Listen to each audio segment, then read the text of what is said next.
Make America healthy again ఇది Trump సర్కార్ చేస్తోన్న మరో సరికొత్త నినాదం. అందులో భాగంగా అమెరికా ఔషధ ధరలపై ట్రంప్ ఆదేశం జారీ అయింది. ఇందులో అంతగా ఏముంది? అదసలు పనిచేస్తుందా? ఆ వివరాలేంటి?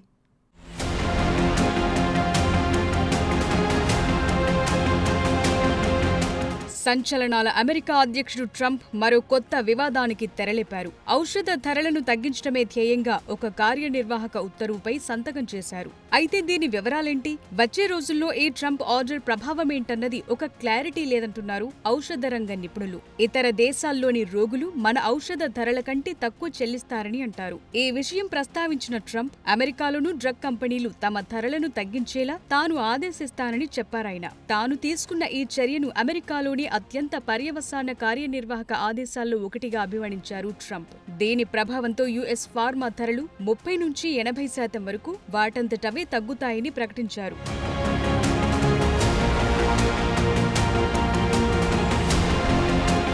అయితే ఫార్మా ఇండస్ట్రీ ఎక్స్పర్ట్స్ మాత్రం ఎన్నో అనుమానాలను లేవనెత్తుతున్నారు.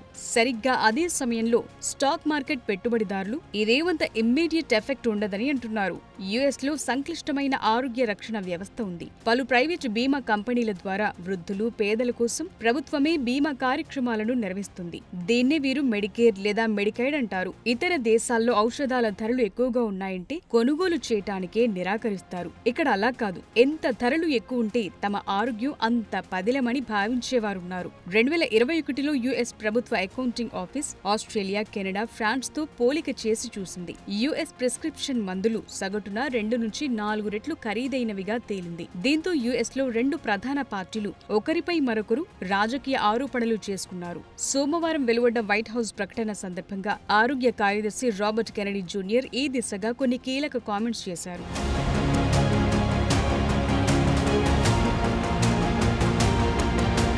ట్రంప్ తన తొలి పదవీ కాలంలోని మందుల ధరలు తక్కువ చేయాలని చూశారు. తరువాతి అధ్యక్షుడైన జో బైడెన్ సైతం ఈ సమస్య పరిష్కరించే యత్నం చేశారు. ముఖ్యంగా ఇన్సులిన్ వంటి ప్రాణాలు రక్షించే ఔషధాల ధరలు, ఇతర ఔషధ ధరలు ఇప్పటికీ అలాగే ఉన్నాయి. వాటి తగ్గుదలను ఎంత ప్రయత్నించినా సాధ్యం చేయలేకపోతోంది అమెరికన్ గవర్నమెంట్. అది ట్రంప్ దైనా జో బైడెన్ దైనా ఇదే తీరుగా నడుస్తోంది. దీనంతటికీ కారణం లేకపోలేదు. ఫార్మా లాబీలు కాంగ్రెస్ సభ్యులకు పెద్ద మొత్తంలో విరాళాలు ఇవ్వటం వల్లే అమెరికా ఔషధ ధరలు ఆకాశంలో ఉన్నాయన్న మాట వినిపిస్తోంది. ట్రంప్ కూడా ఔషధ లాబీ అతి బలమైన లాబీ అంటూ విలేకరులతో అన్నారు కూడా. కానీ అమెరికా ఇకపై విదేశీ ఆరోగ్య సంరక్షణకు సబ్సిడీ ఇవ్వదని, ఇదే తాము చేస్తోన్న కీలకమైన యత్నమని అన్నారాయన.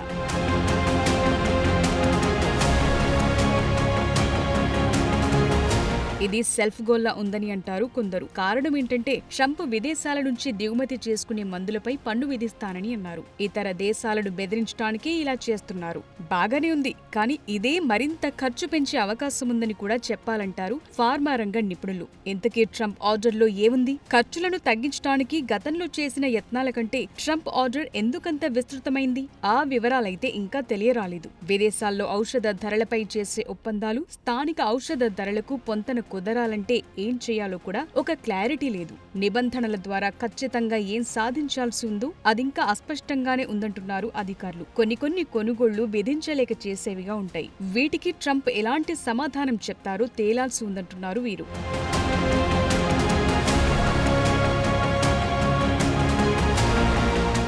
ట్రంప్ ఆర్డర్ సాధ్యాసాధ్యాల మాటేమిటి? నిపుణులు ఏమంటున్నారు? ఫార్మా కంపెనీల వారు ఏం చెబుతున్నారు? సామాజికవేత్తలు ఇందుకు సూచిస్తున్న పరిష్కార మార్గాలేంటి? అసలు ఇతర దేశాలతో పోలిస్తే అమెరికాలో ఔషధ ధరలు ఎందుకంత ఎక్కువగా ఉంటున్నాయి? ఆ వివరాలేంటి? ఇప్పుడు చూద్దాం.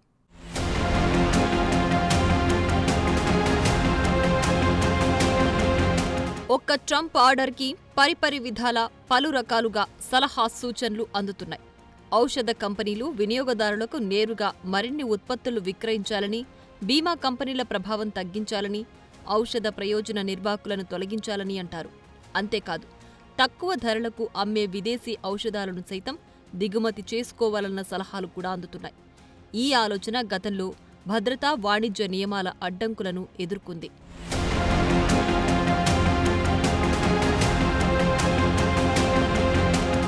సోమవారం నాటి ఆర్డర్ యుఎస్ మానవ సేవల విభాగం, పరిశ్రమల మధ్య కుదిరిన సయోధ్యకు ఒక నాంది అని అంటారొక ఆరోగ్య విభాగపు అధికారి. ఈ ఉత్తర్వుల్లో అమెరికాకు అత్యంత అనుకూల దేశం అనే హోదా విషయం కూడా ప్రస్తావించారు. దీని అర్థం ఏంటంటే విదేశీ ఔషధ ధరలతో సమానంగా ఇక్కడి ఔషధాలు ఉండడం.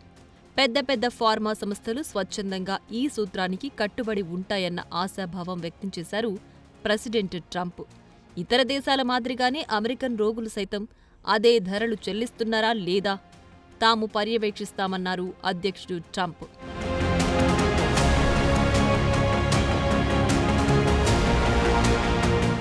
ఇదిలా ఉంటే మందుల ధరలు తగ్గించడానికి ఇష్టత చూపించని వారి విషయంలో ఎలాంటి చర్యలు తీసుకుంటారో తెలియాల్సింది. బోస్టన్ విశ్వవిద్యాలయంలో పనిచేసే ఒక ప్రొఫెసర్ మాటలను బట్టి చెబితే అమెరికాలో ఔషధ ధరలు అస్పష్టంగా ఉన్నాయి. ఫార్మా కంపెనీలు తాము తక్కువ ధరలకే మందులు అమ్ముతున్నామని ప్రచారం చేసుకుని లబ్ధి పొందే అవకాశాలు కూడా లేకపోలేదని ఆయన అన్నారు. వారు ధరలు తగ్గిస్తారా లేక ధరలు తగ్గిస్తున్నామని మాత్రమే చెప్పి తప్పించుకుంటారా అన్నది తేలాల్సి ఉందన్నారు ఈ ప్రొఫెసర్. ఎందుకంటే వాక్ చాతుర్యం, వాస్తవికతలు వేరువేరుగా ఉంటాయన్నది ఈ విద్యాధికుడి వాదన.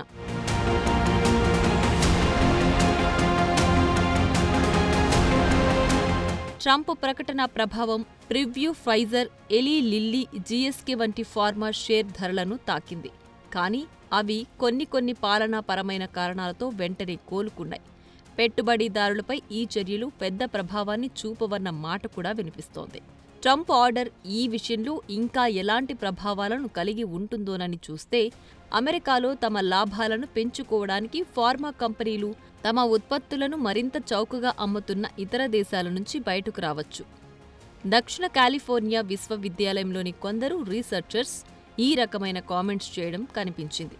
దీని అర్థమేంటంటే ఎక్కువ ధర కల ఔషధం ఎక్కువ జీవనాన్నిస్తుంది. అదే తక్కువ ధర కల మెడిసిన్ తక్కువ జీవనాన్ని మాత్రమే ఇచ్చే అవకాశముంది. కాబట్టి దీన్ని కూడా దృష్టిలో పెట్టుకోవాల్సి ఉంటుందని అంటారు వీరు.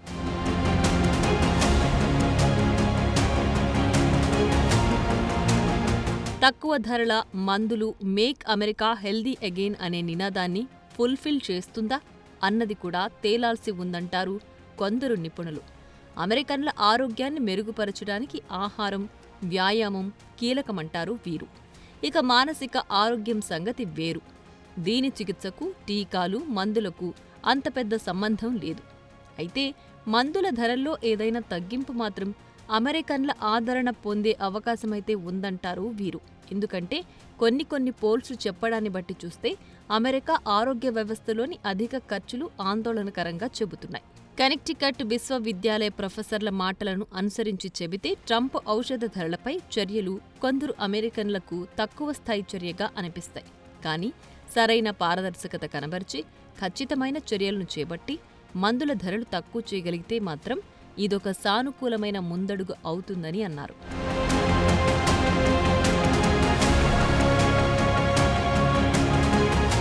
అయితే ఈ ఆర్డర్ ఇటు కోర్టులు అటు కాంగ్రెస్ నుంచి కూడా సవాళ్లను ఎదుర్కొనే అవకాశముందని భావిస్తున్నారు. ఓవరాల్గా ఫార్మా ఇండస్ట్రీ ఏమంటుందోనని చూస్తే ఈ ఆర్డర్ని అవి వ్యతిరేకిస్తున్నట్లే కనిపిస్తోంది. అధిక ఖర్చులను తగ్గించడానికి పెద్దగా కృషి చేయకుండా వీరు సరఫరా, పరిశోధనల నిధులు తగ్గించే ప్రమాదం ఉన్నట్లు తెలుస్తోంది. Pharmaceutical research and manufacturers of America అధ్యక్షుడు స్టీఫెన్ జే మాట్లాడుతూ సోషలిస్టు దేశాల నుంచి తక్కువ ధరల కాన్సెప్ట్ దిగుమతి చేసుకోవడం అనేది అమెరికన్ రోగులకు అత్యంత కీడు చేసే అంశంగా పేర్కొన్నారు. ఇక బయోటెక్నాలజీ ఇన్నోవేషన్ ఆర్గనైజేషన్ అధ్యక్షుడు జాన్ ఎఫ్ క్రౌలీ మాట్లాడుతూ ఇది మన దేశంలోని చిన్న మధ్య తరహా బయోటెక్ కంపెనీలను నాశనం చేసే లోపభూయిష్ట ప్రతిపాదనగా అభివర్ణించారు. వాణిజ్య యుద్ధాల్లో పడి రోగులను, వారి కుటుంబాలను బలిపెట్టడం సరికాదు అంటారాయన.